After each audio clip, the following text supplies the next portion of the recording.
Hello and welcome to Make It Happen, episode number 28.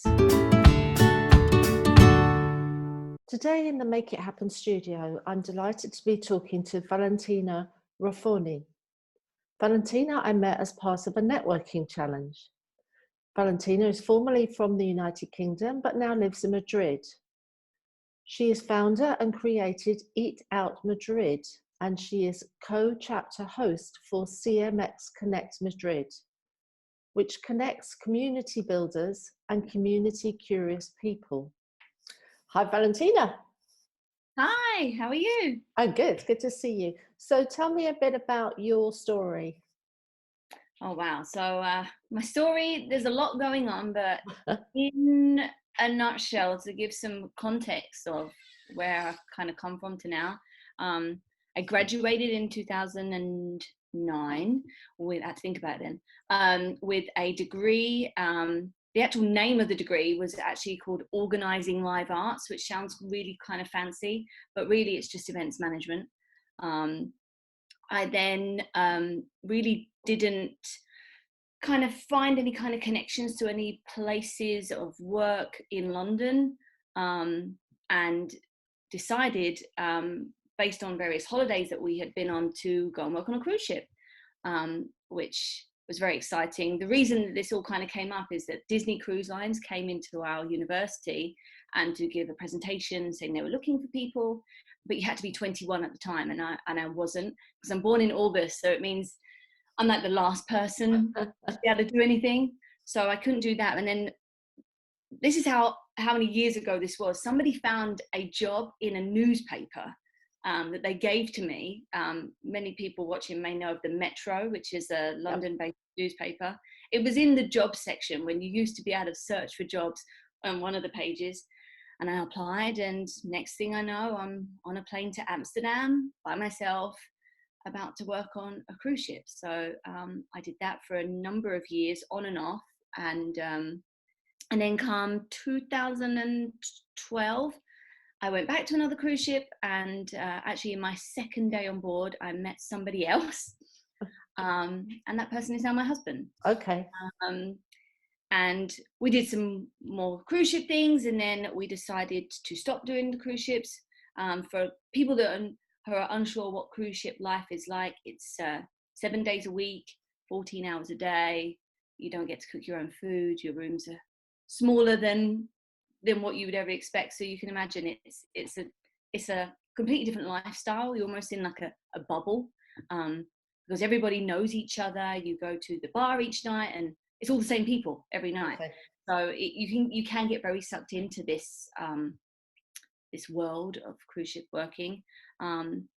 We left there. We then I did attempt to do a job on land. That didn't work out. And then I decided that I wanted to be a flight attendant. I've always wanted to be a flight attendant, but never really kind of did anything about it.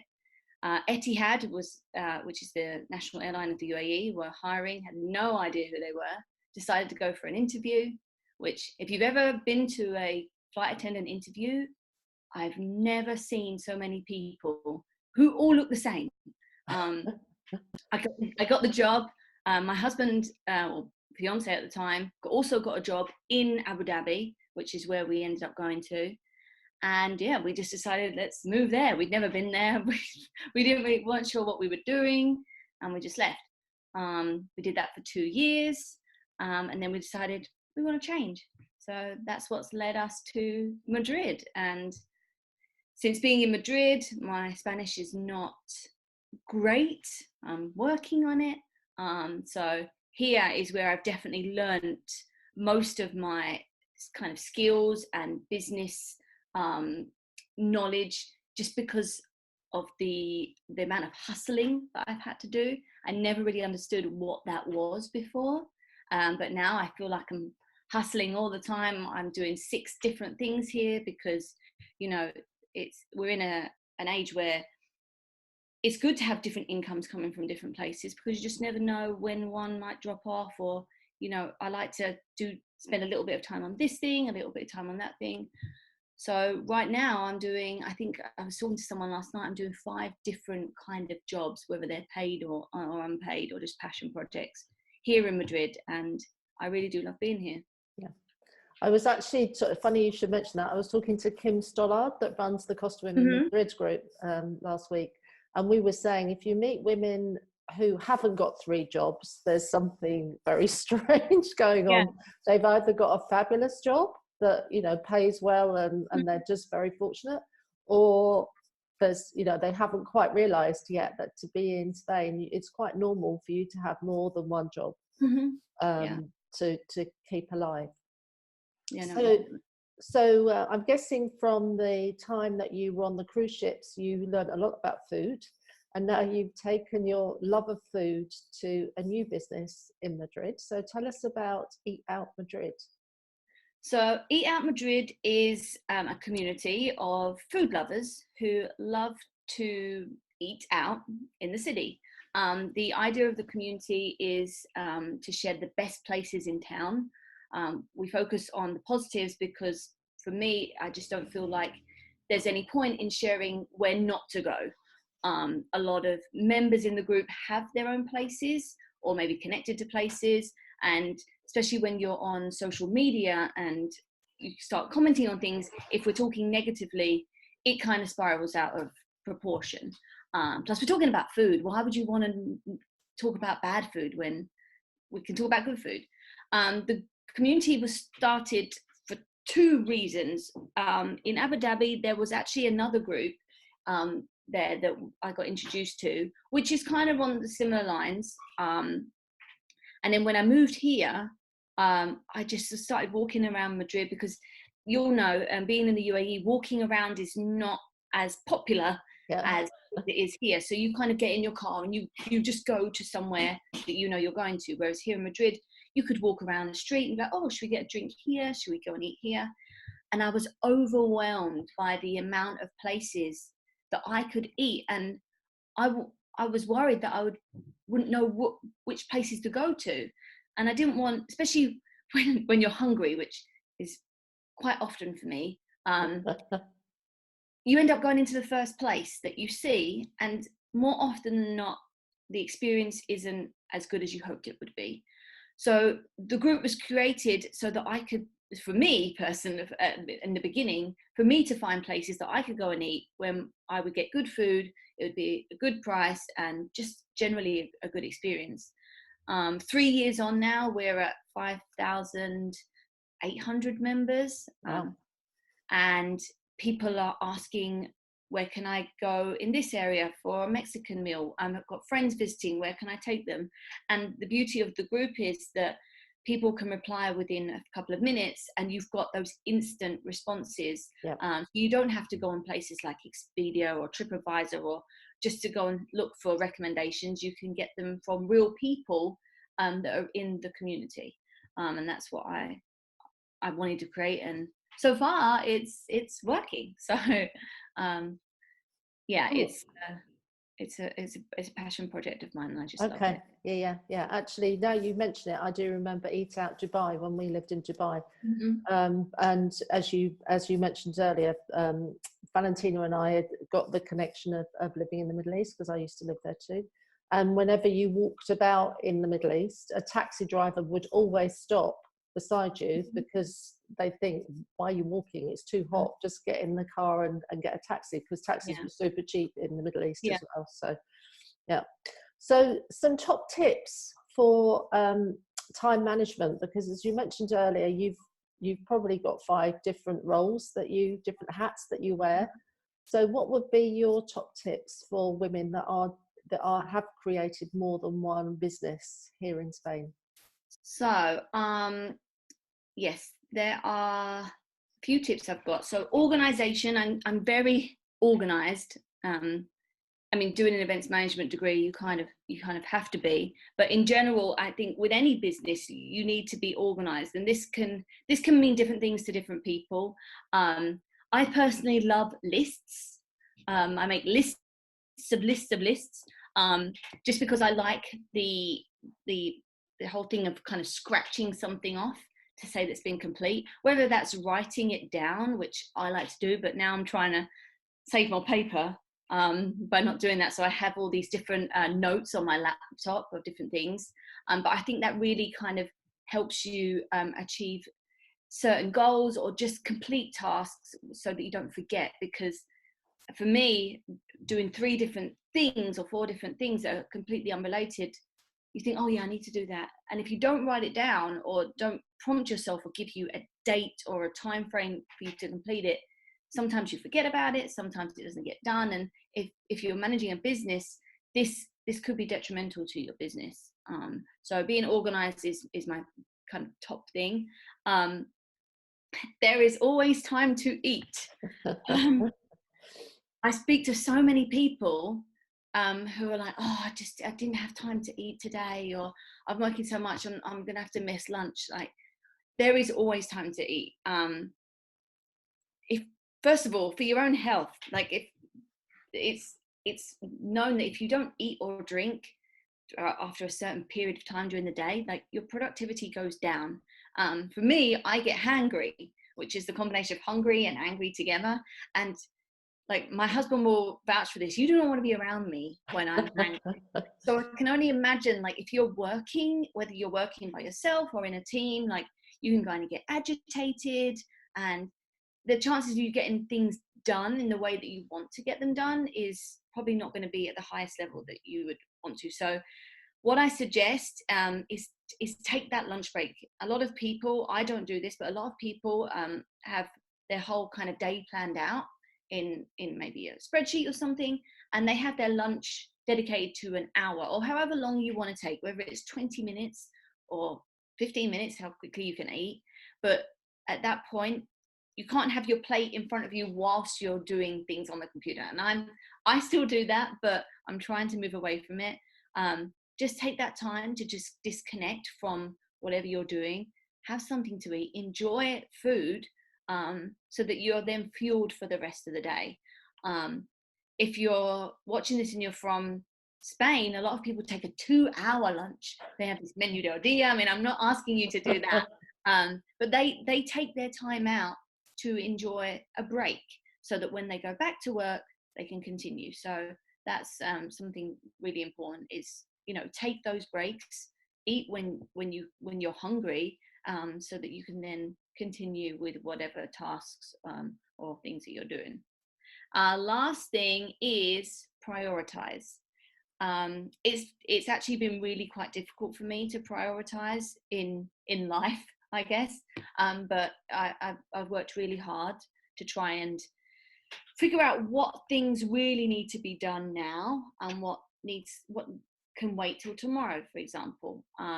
Especially when you're starting a business, you feel like everything needs to be done at the same time, and it really doesn't. So trying to figure out what is more important right now and what can wait will really help you, because otherwise you'll be working on lots of different things at once, and sometimes you can get confused, and again, things may not get completed to the standard that you want, especially if you're working on your own. I mean, obviously if you're working in a team, then you can delegate different things to different people, but yeah, prioritizing your work and even your daily life. Like, we've been talking a lot recently about self-care and how much we forget about ourselves, because we're too busy focused on our jobs and making money, and that's great, but prioritizing both your work and yourself is really important, because the business will not continue without you. So if that means you want to go and get your nails done, prioritize that self-care and do the other things at another time, which I know is difficult, and I'm sure a lot of people watching are like, oh, I really find this hard. It takes time, it really does, but moving in little steps will definitely help. So those are my 3 top tips. Yeah, no, some good tips there, especially around mindful eating, because we do all eat on, by our computers, and there's all crumbs all over your keyboard and everything. Constantly like brushing something. I'm like, how did that get there? But yeah, like I think we've been so used to now being with our computers and things, like having your lunch in front of you whilst working, it seems to be the normal thing, but you don't need to do that. No. You can close that laptop or wherever Yeah. you are and just take that 20 minutes and disconnect and then come back. Yeah. No, that's a good tip. You've worked on cruise ships, so you've obviously been used to businesses that offer experiences. Mm-hmm. And we live in a very social media led life. So give me your thoughts on the place for adventures and moments as part of social media life.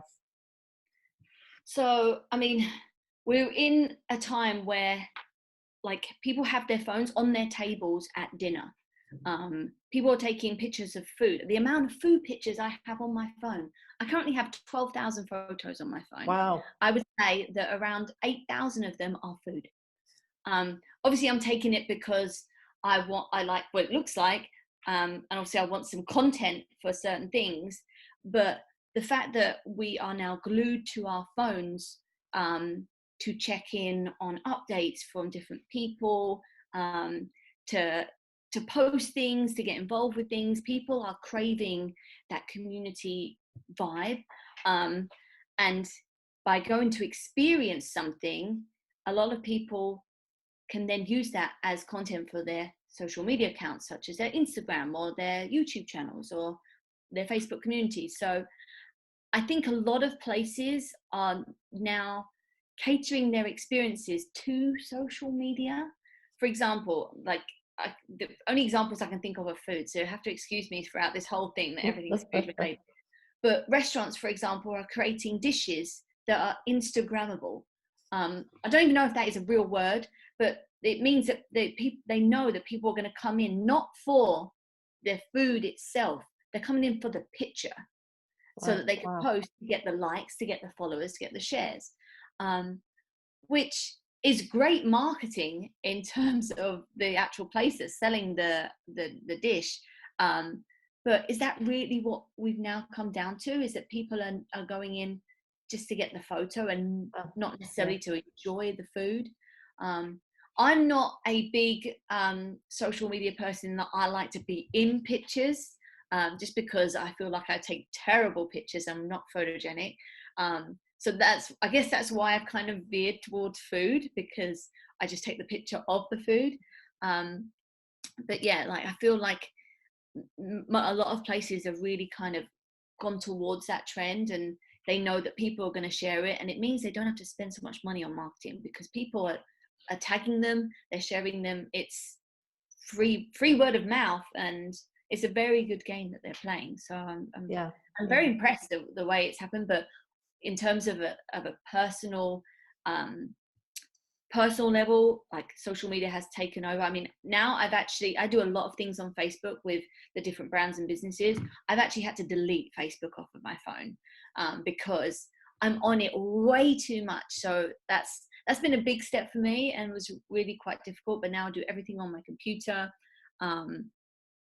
But yeah, I'm excited to know what the future is of social media, but I'm also scared at the same time, because like what else are we going to have our phones like attached to our heads, or are we going to have some sort of chip planted inside us so we don't even have to have the phone? I mean, you just never know with the way technology is going. But yeah, people are craving experiences. Dinner just doesn't cut it anymore.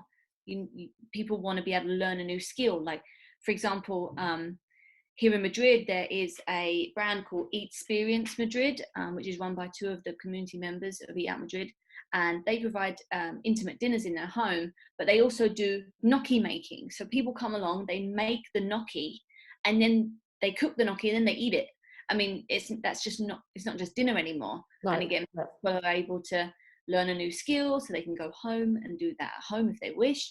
And obviously, the social media content for that just kind of goes from just dinner now to a complete experience. I've heard of a restaurant. I haven't been there. I've heard of a restaurant in Madrid that the room is completely black, so you're guided to your table. There's no lights on. You can't see anything. You don't know what you're eating. and it's all about taste and actually properly experiencing the food, which Yes, sounds I've incredible. actually been to Oh, it. dear. Okay. It's called Dans Le Noir or Dans Le Noir. It's French for in the dark. And yeah, it is literally a completely black room. All the waiters are actually blind, as in they're not blind in terms of their eyes are covered. They don't see. And it's incredible the way that they know exactly where everything is on your table. So you actually, when you walk through kind of 3 black curtains, and the darkness gets darker as you go. You really cannot see anything. We didn't have any kind of blindfolds on or anything. You cannot, all you can do is hear things around you. But when they bring you the food, they will put your plate down exactly in front of you. If you have your wine glass and you drink something and then move it to the other side, they know exactly where that glass Wow. is. I don't know how they do it. I mean, Right. I guess years of not being able to see, like you adapt yourself to that. And obviously working there, that they maybe they can hear things, or their other senses are far more what's the word, Like highly tuned. yeah, in tune. But yeah, it's a great experience. One of the best parts is we were all kind of sitting there, and you can use your knife and fork, but you don't know what's on your plate, so you end up using your hands. So you kind of like putting your hands into things, and then you kind of tasting, and you're like, oh, I think this is chicken. And someone's like, no, I think it's beef. And then we're all having these conversations about what we think it is. And then when we come out, it's the weirdest thing, because it's as if you've just woken up, because you've gone from complete darkness to light, and you're like, where am I?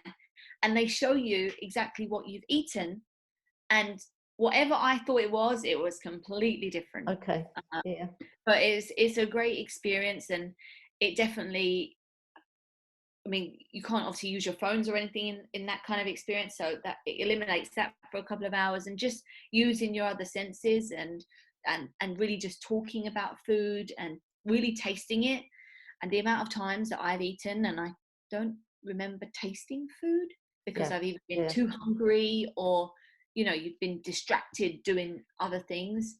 But no, it's a really great experience. You should go and try it. No, it sounds incredible. You mentioned earlier on about building community. So do you think that's changed how we do business, and how do you think that will develop in 2020, the new millennium that's just about to arrive? So yes, I mean, I'm what I like to call a self-taught community builder. I learned what community is through Facebook groups. However, community could be anything. It's a group of people that have a characteristic in common. And the beauty, I think, of communities is that you are able to bring together a group of people on a specific topic that can then talk and share different things together. Now, how can this help a business?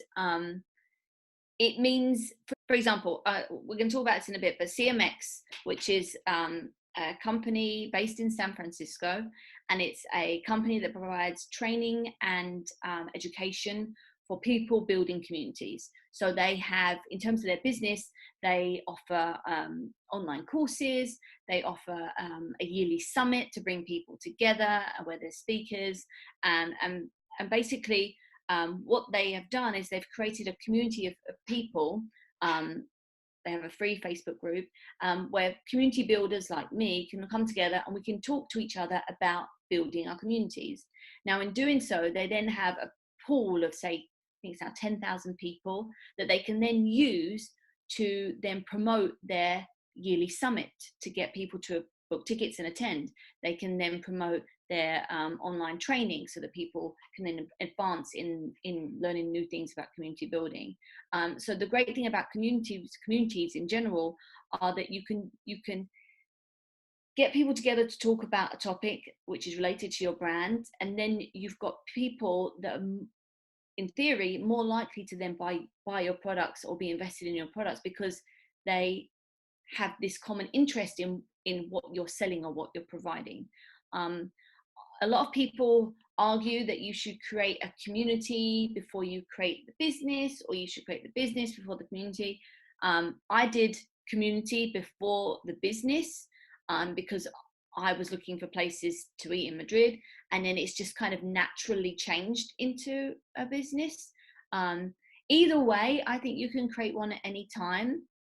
The difficulty, I would say, with creating a community once you have a business is that you don't want to kind of push the business too much on the community in the beginning, because then they'll just feel that it's just kind of another promotional avenue for them. What I suggest is you just get them together and get them talking on certain topics and ideas. For example, in Eat Out Madrid, aside to me promoting my events and promoting different restaurants that I work with, I do just random questions. So yesterday the question was, what are your thoughts on people only ordering tap water in a restaurant? And people start talking about it. Oh, I think it's okay as long as you order another drink, as long as you're ordering food. So if you're talking about community building for CMX, for example, one of the questions could be, what platform are you building your community on? Then people start commenting, and then people then ask questions, and it kind of, it's like a rolling effect, snowball effect, sorry, after that. So I think communities are so important for businesses, so they can learn about their products as well. If you're selling products, to get feedback, obviously to promote certain things that you're selling in an indirect way, and not too much of a kind of pushy sales way. But yeah, communities are great, and you can get people together at in-person events, so they can meet each other. People love to be involved, especially now with social media. Everyone is on, as I said, I'll say it again, everyone's on their phones all the time. People like to comment and get involved with different things, different conversations. So yeah, I really do hope that more businesses in 2020 and go further really take on this, because I think it can really help their business grow, even if it's just to get ideas with moving forward, or to put things in beta mode to their top community members. It's people who are interested, and that's the main thing. As long as they're interested, that's the hardest step, really. And then they in turn tell other people, oh, you should join this, or you should come here, and again, free marketing, which is I mean, it's all about creating raving fans, isn't it, for your business? Who want to promote what you're doing. What's one thing you will achieve before the end of the year, or do you have something planned for next year? So I am very much of a numbers person, which in communities, people say, does size really matter? And the answer is yes and no. I am hoping by the end of this year to hit 6,000 people in Eat Out Madrid. It really is not about the amount of people in the community, but the more people that know about Eat Out Madrid, the more engagement we're going to get. The chances are they're going to then tell other people. So as much as it's not about quantity, it's about quality. I am still building my community, and I think I will be forever building it. But yeah, that's my goal. I think we're about 100 and something people away. Okay. So I'm fingers crossed I'm going to make it to that, because it's really nice to kind of hit a milestone such as another 1,000 people. We hit our 5,000 in April, which was my first kind of big goal. My next big goal is 10,000, but in the meantime, I'm going to hit those smaller ones to go up there. And it's a time to recognize everyone in the community, thank them for their participation, and it's without them there would be no community. So that's one of my well, hopefully this interview will help you. I asked you actually a question as to whether you read much, but you said you don't really read. Do you do podcasts? So I have started getting into podcasts. I'll be honest, I've with all the things that I'm doing, I don't really have much time to sit down and kind of just read or listen, and that's something I'm really going to be working on in 2020.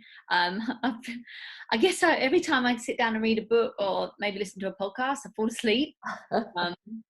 I guess with just so many things that I'm doing, but yeah, I've never really been much into reading, and it's not that I can't read, it's just, I guess, just kind of following the words on the page. I've read the same pages of so many books so many times. I just don't know why I've never really got through. But yeah, podcasts have been something that I'm getting into, and it's a great way to just kind of sit on the metro maybe and just kind of have it in. Or if you're taking, I travel a lot, so I take a lot of flights, and without having the internet, if you download the podcast in advance, you can sit and listen, and that kind of stops you from hearing all the baby screaming in the rows in front and behind. Yeah, I listen to a lot of podcasts while I'm driving the car or when I'm traveling around, because giving yourself time to actually just sit and listen, your mind starts wandering all over the place. So I find it's a good time to use those moments when you're doing something else, but you can actually be listening to a podcast in the background too. Yeah. Do you have a superpower? I think that I do, and that is being a serial multitasker. Working on a cruise ship, you are working, as I said, 14 hours a day, doing many different things. And in the role that I was doing, which was organizing the entertainment for the guests, you're working with so many different departments on so many different things, on so many different days with different cruises. And I've been able to multitask on so many different things at the same time, which I guess is why now I'm doing so many different things in Madrid, because I spent so many years doing that. I don't know any different. So I feel like I'm very good with that. I mean, obviously I make mistakes and it's not always perfect, but yeah, that's I guess my superpower. Your superpower. Okay. And I like working on different things, you know, and taking some time. Okay, I'm going to need to do this. I'm going to work on this, etc., etc.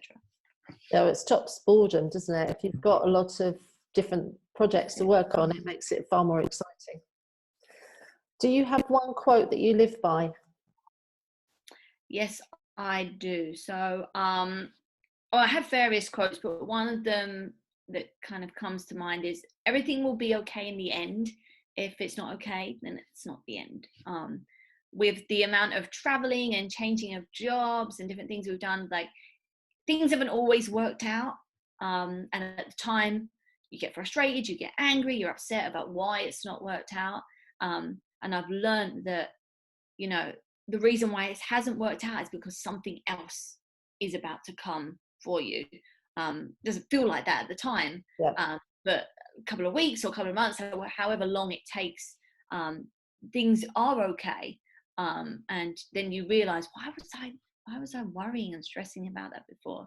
And that's something I've had to live by, because, you know, with everything that's going around in the world and all the different things that I'm doing, it's not going to be perfect all the time. And it doesn't need to be. No.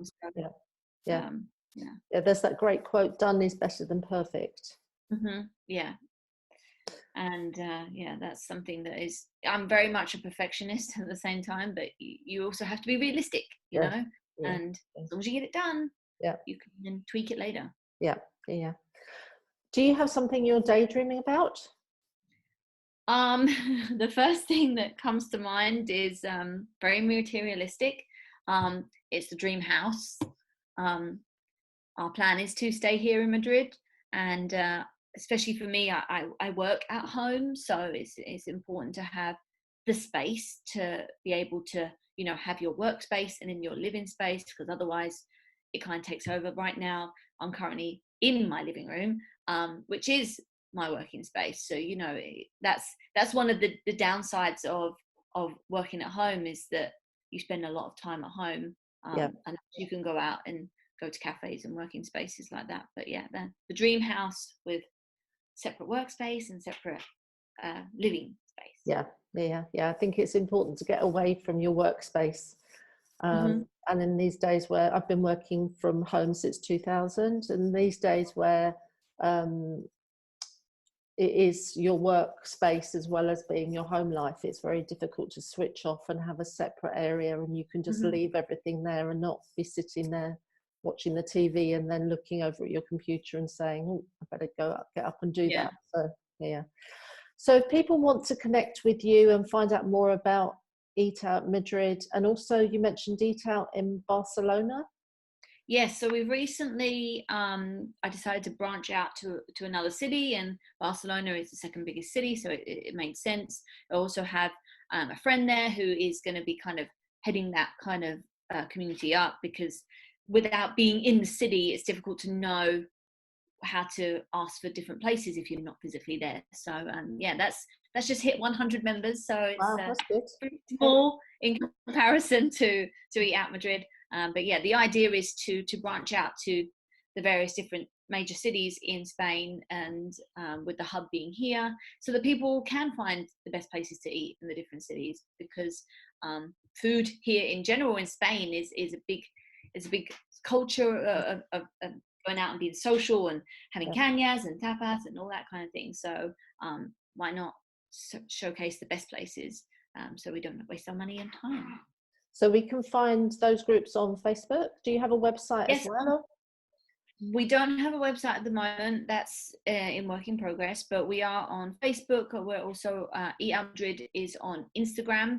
And we also have, there's another kind of sister group to it called Eat in Madrid, which is, I decided to separate those who wanted to eat in restaurants, cafes and bars, and separate those who like to cook at home. So in Eat in Madrid, we talk about different recipes. How do we make certain Spanish dishes? If you have any struggles in finding ingredients within the city, kind of those two separate groups.